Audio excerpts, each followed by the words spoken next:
The text arrived at 3:47 p.m. on a Tuesday, right as I was finishing a Bach invention with my private student. 16-year-old Sophie was struggling with the fingering in measure 12 when my phone buzzed on the piano bench beside me. Sold your piano for $500. We need the money. Don't make a scene about it. Jake.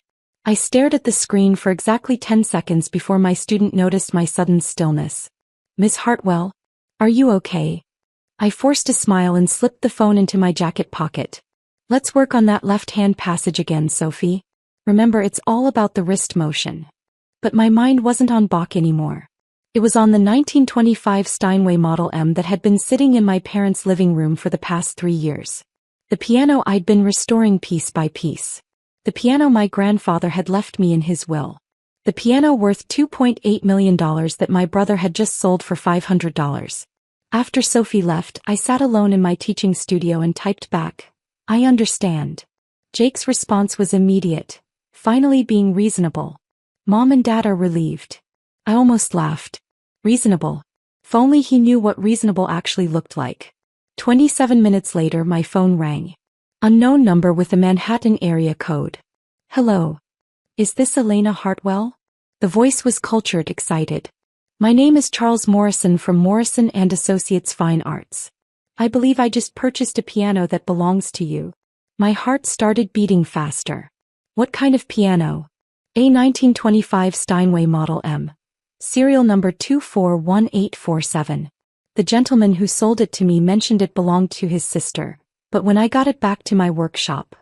He paused and I could hear him moving around. Miss Hartwell, are you aware of what you have here? Tell me. This isn't just any Steinway. This is one of the experimental models from Steinway's golden period. The soundboard is original Sitka spruce. The action is completely intact and the case. Another pause. Ms. Hartwell, this piano was owned by Vladimir Horowitz from 1926 to 1943. I found the authentication papers tucked inside the bench. The room spun slightly. What did you say? Vladimir Horowitz. One of the greatest pianists who ever lived. He owned this piano during some of his most famous recording sessions. There are only 3 of these experimental Steinways known to exist, and this is the only one in private hands. I closed my eyes. My grandfather had never mentioned Horowitz. He'd only told me it was a good piano that had some history. But Grandpa had always been modest about his possessions. He'd grown up during the Depression when talking about valuable things made you a target. Mr. Morrison, what's a piano like that worth? Conservatively, $2.8 million. At auction, possibly more. Ms. Hartwell, your brother sold me a museum-quality instrument for $500. I leaned back in my chair, staring at the ceiling of my modest teaching studio. The irony wasn't lost on me. Here I was, sitting in a small room with second-hand furniture and worn carpet, while my family thought I was too poor to own anything valuable. Mr. Morrison, can I ask you something? Of course. Are you a good person? He chuckled, confused. I like to think so. Why? Because I'm about to tell you something that might change how you feel about your purchase. I spent the next 10 minutes explaining the situation. My grandfather's will. My brother's financial problems. My parents' assumption that I was just a struggling piano teacher who couldn't afford to maintain an expensive instrument. What I didn't tell Mr. Morrison was that I wasn't struggling at all. Elena Hartwell, the piano teacher, was just my public persona. In reality, I was Elena Hartwell, the composer, whose symphonic works had been performed by the New York Philharmonic, the Boston Symphony, and the London Symphony Orchestra. My last commission piece had earned me more money than my brother made in 3 years at his sales job. The modest teaching studio was deliberate. I'd learned early in my career that success in classical music made people uncomfortable. When I told my family that the Vienna Philharmonic had commissioned a piece from me, my mother had asked if I was finally going to get a real job with benefits. When I'd mentioned traveling to London for a premiere, my father had suggested I look into teaching at the local community college instead. So I'd stopped talking about my real work. I let them think I was Elena, the piano teacher who barely scraped by, rather than Elena, the composer who owned a penthouse apartment in Manhattan and a house in the Berkshires. It was easier than constantly defending my choices to people who couldn't understand that artistic success didn't always look like their version of traditional stability. Mr. Morrison, I said finally, I have a proposition for you. I'm listening. Keep the piano. But I want you to do something for me first. After we finished our conversation, I sat in the quiet of my studio, surrounded by the sheet music of my latest symphony, a piece the Chicago Symphony Orchestra had commissioned for their 2024 season. The commission alone was worth more than my parents' house, but they didn't know that. They thought I was giving piano lessons to children for $25 an hour. I pulled out my phone and called my assistant, Marina. Elena? How did the lesson go with Sophie? Marina, I need you to prepare some documents for me. Financial statements, portfolio summaries, and the authentication papers for Grandpa's piano. Is everything okay? My family just sold a $2.8 million piano for $500. There was a long pause. Should I call the lawyers? Not yet. First, I'm going to give them a chance to understand what they've done. 2 hours later, I was standing on my parents' front porch in Westchester, holding a leather portfolio that would change my family's understanding of everything. The house looked exactly the same as it had when I was growing up. White colonial with black shutters, perfectly manicured lawn, 2-car garage that Jake had been using as storage for his latest failed business venture. My mother opened the door wearing the worried expression she'd worn constantly since Jake's third business failure in 5 years. Elena, what are you doing here? Jake said you were upset about the piano. Can I come in, Mom?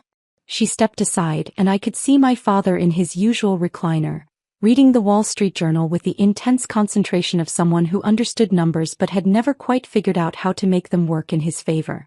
Jake was sprawled on the couch, scrolling through his phone with the satisfied expression of someone who thought he'd solved a major problem. The living room felt smaller than I remembered. The space where the Steinway had stood for 3 years was now occupied by a folding table covered with Jake's business papers. Invoices, contracts, and what looked like a stack of overdue notices. Elena, Dad said without looking up from his paper. We're sorry about the piano, but Jake needed the money for rent.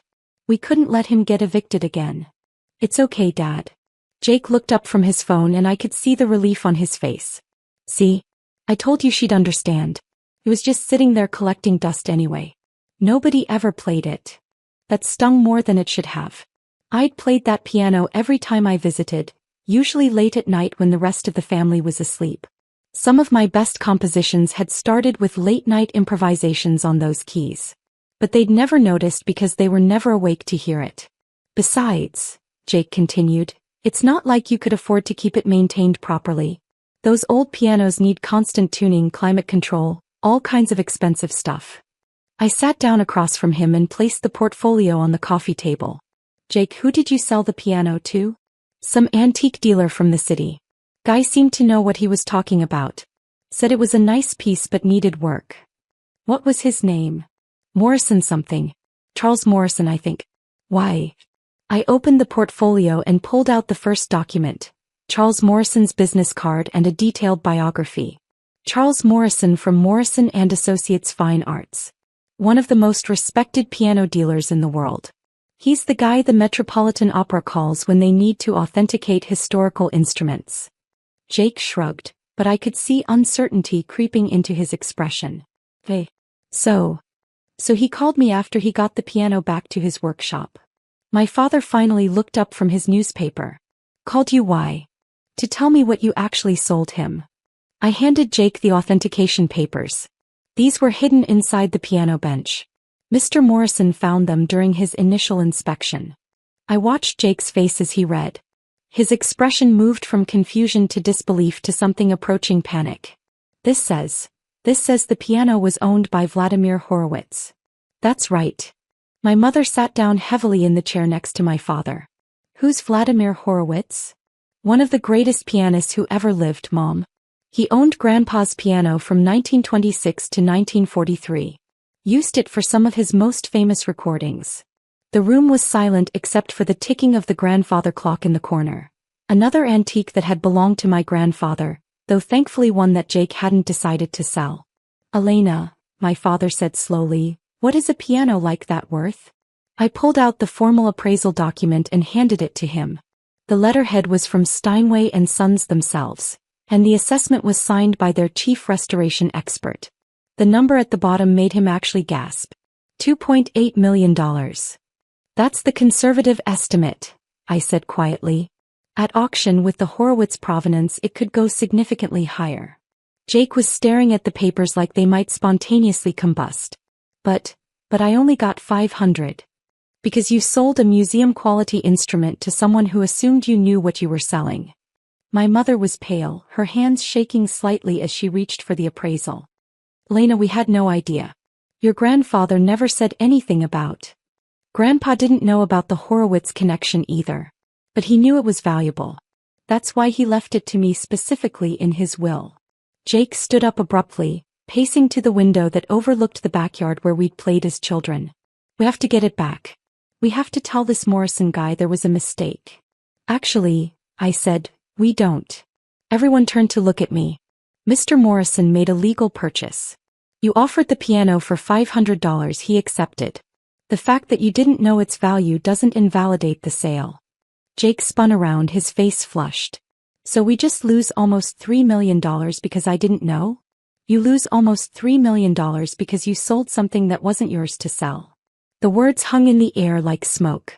My father's face went from confused to angry to something approaching shame. What do you mean wasn't his to sell?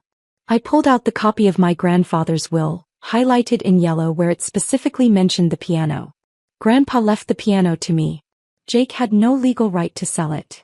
But it was in our house, my mother protested. It's been here for 3 years. Because I asked you to keep it here while I was establishing my career and traveling for work. I was paying for its maintenance, its insurance, even the climate control system Dad installed in the living room. That got my father's attention. You were paying for the climate control? The monthly bills went to my accountant. I've been covering the costs of keeping the piano properly maintained since the day it arrived.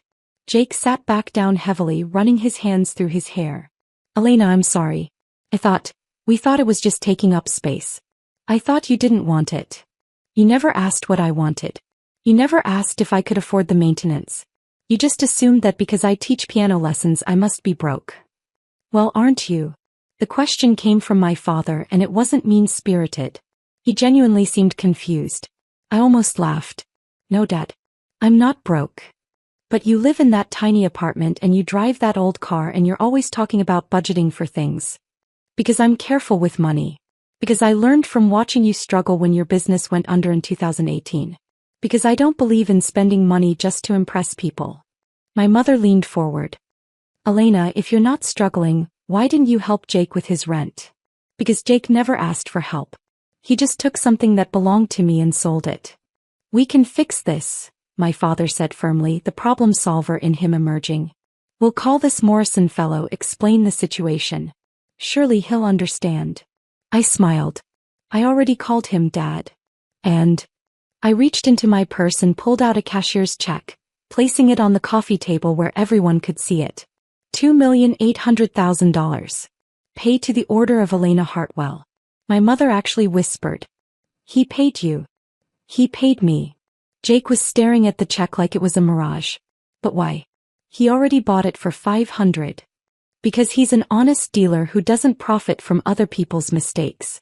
And because I made him a different offer. What kind of offer? My father asked. I pulled out the final document from the portfolio. A contract between Morrison and Associates and the Elena Hartwell Foundation. I sold him the piano for its full appraised value with conditions. He has to display it in his showroom with a plaque explaining its history. Music students can schedule time to play it. It stays available for the public to experience. Why would you do that? Jake asked. Because Grandpa would have wanted it to be heard, not locked away in someone's private collection. And because... I paused, looking at each of their faces. Because I don't actually need the money. The silence that followed was profound. What do you mean? My mother asked carefully. I reached for my phone and opened my banking app, turning the screen so they could all see the balance. The number made Jake actually choke on air. $4.2 million? That's just my checking account, I said quietly. My investment portfolio is significantly larger. My father set down his newspaper completely, staring at me like I was a stranger. Elena, how is that possible? I'm a composer, Dad. I write symphonic music. The New York Philharmonic performed my 3rd symphony last season. The Chicago Symphony commissioned my fourth. I have contracts with orchestras in Boston, London, Vienna, and Berlin. Jake found his voice. But you're a piano teacher. I teach piano because I love teaching. But it's not how I make my living. How much? My mother started then stopped herself. How much do I make? Last year my commissions totaled $1.8 million. That's not including royalties from recordings or performance fees. The room was silent again. My father was staring at the check on the coffee table, my mother was staring at me, and Jake was staring at his phone like it might have answers. Why didn't you tell us? My father asked finally. I looked around the living room where I'd grown up, at the family photos on the mantel, at the space where my grandfather's piano had sat for 3 years while I paid thousands of dollars to keep it in perfect condition. Because every time I tried to talk about my work, you'd ask when I was going to get a real job. Because when I mentioned traveling for performances, you'd suggest I find something more stable. Because you seemed to think that being an artist meant being broke. My mother's eyes filled with tears. We were trying to help. I know. But I didn't need help. I needed you to trust that I knew what I was doing with my life. So when you said you were budgeting, my father started. I was budgeting for a new house in the Berkshires. When I said I couldn't afford to go on vacation with you last summer, it was because I was recording an album with the London Symphony Orchestra. Jake was still processing. So what happens now? Now you learn that actions have consequences. You stole and sold a multi-million-dollar instrument. That's grand theft. It's a felony. Elena, my father started, but I held up a hand. However, since I got full compensation and Mr. Morrison is happy with his purchase, I'm not pressing charges. But this is the last time any of you make decisions about my property without asking. We understand, my mother said quickly. Do you? Because this isn't just about the piano. This is about respect. About seeing me as an adult who's capable of managing her own affairs. I stood up and gathered the documents, leaving the check on the table. I'm going to leave this with you for tonight. Why? Jake asked. Because I want you to think about what almost happened. You almost stole $3 million from your sister because you assumed she was too unsuccessful to own anything valuable. Elena, we're sorry, my father said. We had no idea you were doing so well. That's exactly the problem, Dad. You never asked. You just assumed that because my life looks different from yours it must be wrong. I headed toward the door then paused.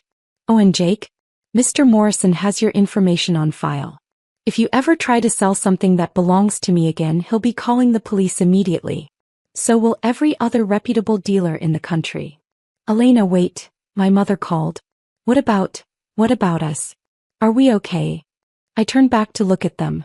My brother, who had stolen from me without a second thought because he assumed I had nothing worth stealing. My parents, who had enabled him because they thought I couldn't afford to own anything valuable. But I also saw the shame on their faces. The genuine confusion and regret. These were people who had raised me, supported my early music education, driven me to lessons and recitals even when money was tight. We're family, I said finally. But things are going to be different from now on. Different how? Different in that you're going to start treating me like the successful adult I've been for the past 5 years. Different in that you're going to ask before making assumptions about my life. And different in that if you need help you ask for it instead of taking it. 3 days later my mother called. Elena, I've been thinking about what you said. And I looked up your symphonies online. I found recordings on Spotify. Her voice was thick with emotion. Sweetheart, I had no idea. They're beautiful. I was sitting in my penthouse apartment looking out at Central Park, working on the orchestration for a piece that would premiere at Carnegie Hall in 6 months. Thank you, Mom. I found articles about you too. Reviews from the New York Times, interviews in classical music magazines. They call you one of the most promising composers of your generation. I'm just doing what I love. But why didn't you tell us? Why didn't you show us these articles, these recordings? I set down my pencil and leaned back in my chair. Because when I tried to share my excitement about a good review, you'd change the subject to ask if I'd thought about applying for jobs at the local school district. When I mentioned that a symphony had been well received, you'd suggest I use my musical skills to teach elementary school. We were worried about your financial security. I understand that. But I needed you to trust that I could create my own security. Elena, I'm proud of you. I'm sorry it took us so long to say that. A week later, Jake called. Elena, I've been thinking about the money. The check you left. What about it? I can't take it. Not all of it. I know I screwed up, but taking $3 million from my sister. That's not who I want to be. I was surprised. What are you proposing? Keep most of it. But let me take enough to get back on my feet properly. Not just pay rent, but maybe go back to school, learn something that actually interests me instead of jumping from one get-rich-quick scheme to another. What interests you? Music, actually. I've been listening to your symphonies and I had no idea how complex composition was. I'd like to understand it better. Maybe learn audio engineering, work with recording studios. 2 months later, Jake started classes at Berklee College of Music. My father, meanwhile, had become my unofficial publicist, telling everyone he met about his daughter, the composer. My mother had started attending local symphony performances, texting me photos from concert halls across New England. 6 months later, when the New York Philharmonic premiered my 4th symphony, my entire family was in the audience. Jake, who had discovered a genuine talent for audio engineering, helped record the performance. My parents sat in the front row, tears streaming down their faces as they heard music their daughter had created being performed by one of the world's greatest orchestras. After the performance, as we stood in the lobby surrounded by musicians and critics and other composers, my father pulled me aside. Elena, I need to apologize. Dad, we've been through this. No, let me finish. I need to apologize not just for what happened with the piano, but for all the years I didn't see you. Really see you. I was so worried about your financial security that I missed the fact that you'd already created something much more valuable than security. You'd created art. I hugged him then in the lobby of Lincoln Center, surrounded by the sound of my music still echoing in the concert hall. I love you, Dad. I love you too. And I'm proud of you. Not just because you're successful, but because you chose to build something beautiful in the world. A year later, I established the Elena Hartwell Foundation for Young Composers, funded in part by the sale of my grandfather's piano. The foundation provides grants and mentorship for aspiring composers from low-income families, kids who love music but whose parents worry about the financial realities of an artistic career. Every few months, I visit Mr. Morrison's showroom to play Grandpa's piano, now displayed with a plaque that reads, "The Horowitz Steinway on permanent loan from the Elena Hartwell Foundation, in memory of all the dreamers who understood that some things are more valuable than money." It's exactly where the piano belongs. Being heard, being appreciated, inspiring the next generation of musicians who might otherwise never get the chance to touch an instrument of that caliber. Just like I'd finally found where I belonged, being seen and valued for exactly who I'd always been.